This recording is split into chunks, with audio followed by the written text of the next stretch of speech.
Turn off the light. Take a deep breath and relax. See the smoke where the sun shines.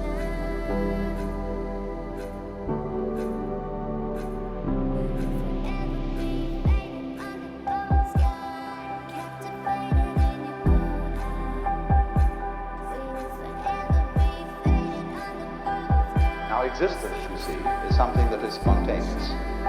The Chinese word for nature, zhiran, means that which happens of itself.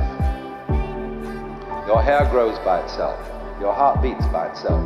You breathe pretty much by itself. You don't have voluntary control over these things. So we say it happens spontaneously.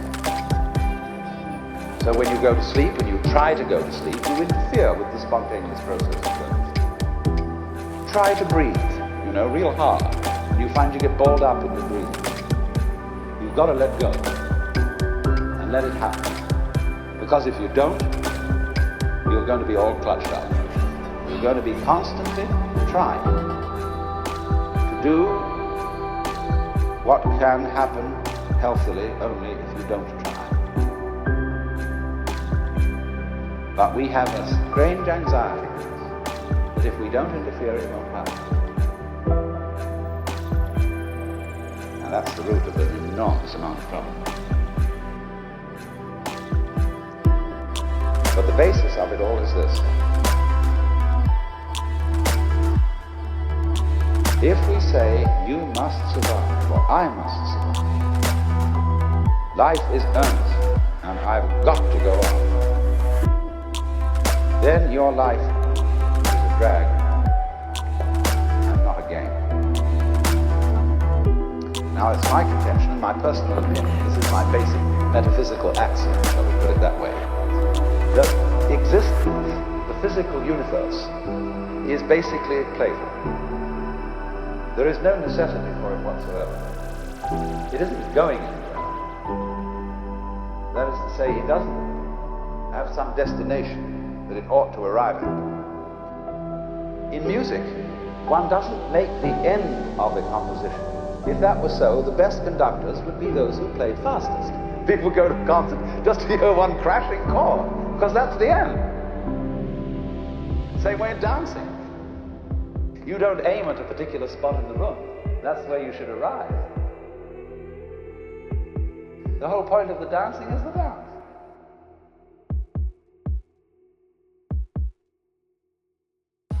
We will take you with us into another world,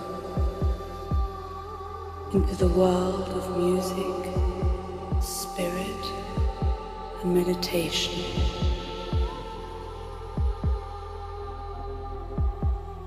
Turn off the light, take a deep breath, and relax.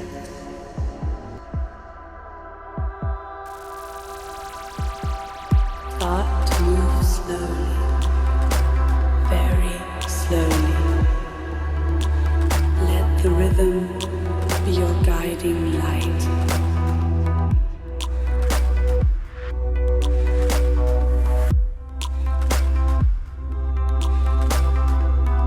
Turn off the light, take a deep breath, and relax.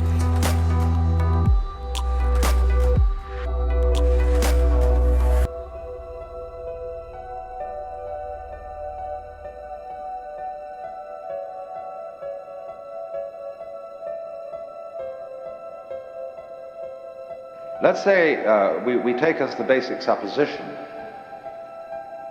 which is the thing that one sees in the experience of Satori or awakening or whatever you want to call it, that this now moment in which I'm talking and you're listening is eternity.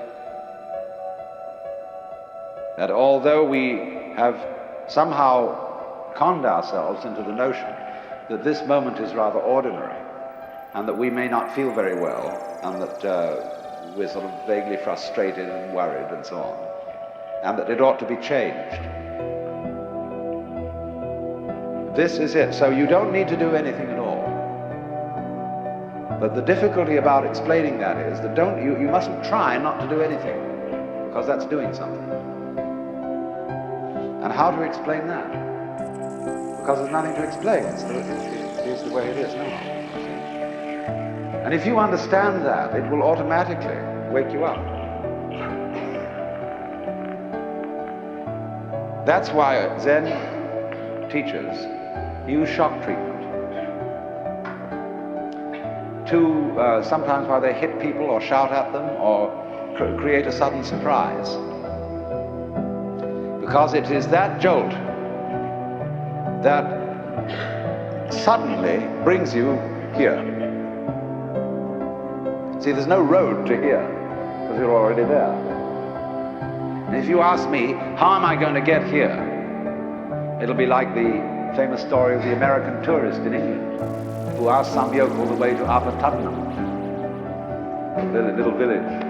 The yokel scratched his head and he said, "Well, sir, I do know where it is, but if I were you, I wouldn't start from here."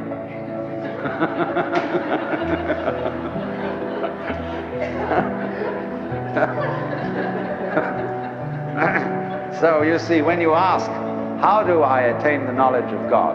How do I attain nirvana, liberation? All I can say is it's the wrong question. Why do you want to attain it? Because the very fact that you're wanting to attain it is the only thing that prevents you from getting there. You already have it. But of course, it's up to you. It's your privilege to pretend that you don't. That's your game. That's your life game. That's what makes you think you're an ego.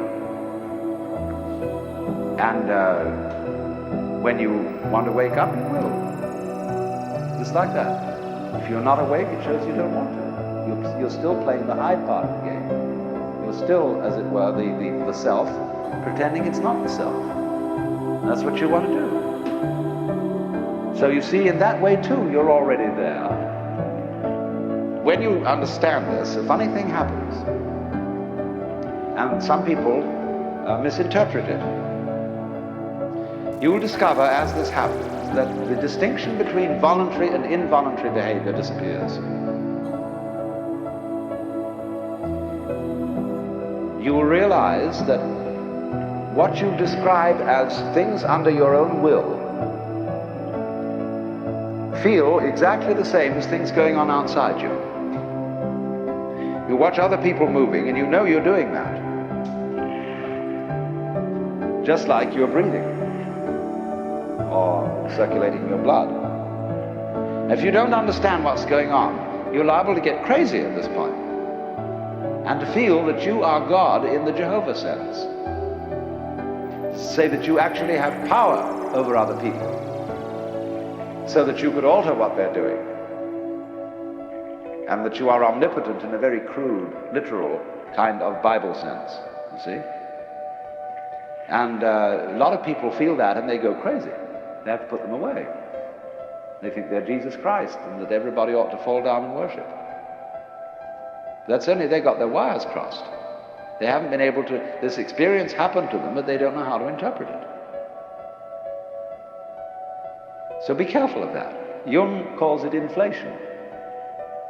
People who get the holy man syndrome, that I've suddenly discovered that I'm the Lord and that I'm above good and evil and so on, and that therefore I start giving myself airs and graces. But the point is everybody else is too. If you discover that you're that, then you ought to know that everybody else is. Well, for example, let's see how in other ways you might realize this. Most people think when they open their eyes and look around that what they are seeing is outside. It seems, doesn't it, that you are behind your eyes. And that behind the eyes there is a blank. You can't see it all. Turn around and see something else in front of you. But behind the eyes there seems to be something that has no color. It isn't dark, it isn't light, it's just, it's there from a tactile standpoint. You can feel it with your fingers, although you don't get inside it. But what is that behind your eyes, you see? Well, actually, When you look out there and see all these people and things sitting around, that's how it feels inside your head. The color of this room is back here in the nervous system, where the optical nerves are at the back of the head. It's in there. It's what you're experiencing. What you see out here is a neurological experience. Now, if that hits you, and you feel sensuously that that's so, you may think that then therefore, the external world is all inside my skull. But you've got to correct that with the thought that your skull is also in the external world. So you suddenly begin to feel, well, wow, what a kind of a situation is this? It's inside me, and I'm inside it, and it's inside me, and I'm inside it. But that's the way it is. This is what you could call transaction, rather than interaction, between the individual and the world. Just like, for example, in buying and selling, there cannot be an act of buying unless there's simultaneously an act of selling, and vice versa. So the relationship between the organism and the environment is transaction. The environment grows the organism, and in turn the organism creates the environment. The organism turns the sun into light, but it requires there to be an environment containing a sun for there to be an organism at all. And the answer to it is simply, they're all one process. And it isn't that organisms by chance came into this world. Put it rather that this world is the sort of environment which grows organisms. It was that way from the beginning. Just in the same way, the organisms may in time have arrived in the scene or out of the scene later than the beginning of the scene. But from the moment it went bang in the beginning, that's the way it started. Organisms like us sitting here, were involved in it. You see, look here, let's take the propagation of an electric current. I can have an electric current running through a wire that goes all the way around the earth. And here we have our power source. Here we have a switch. All right. There's the positive pole. Here's the negative pole. Now, before that switch closes, the current doesn't exactly behave like water in a pipe. There isn't current here waiting to jump the gap as soon as the switch is closed. The current doesn't even start until the switch is closed from the positive pole. It never starts unless the point of arrival is there. Now, it'll take an interval for that current to get going, and the circuit is sort of going all the way around the earth. It's a long run. But the finishing point has to be closed before it will even start from the beginning. In a similar way, although in the development of any physical system, there may be billions of years between the creation of the most primitive form of energy and then the arrival of intelligent life. That in billions of years is just the same thing as the trip of the current around the wire. It takes a little time. But it's already implied. It takes time for an acorn to turn into an oak. But the oak is already implied in the acorn. So in any lump of rock floating about in space, there is implicit human intelligence. Sometime, somehow, somewhat. They all go together. So don't differentiate yourself and stand up against this and say, I am a living organism in a world made of a lot of dead junk, rocks and stuff. It all goes together. Those rocks are just as much you as your fingernails. You need rocks. What are you going to stand on? We will take you with us into another world. into the world of music, spirit, and meditation.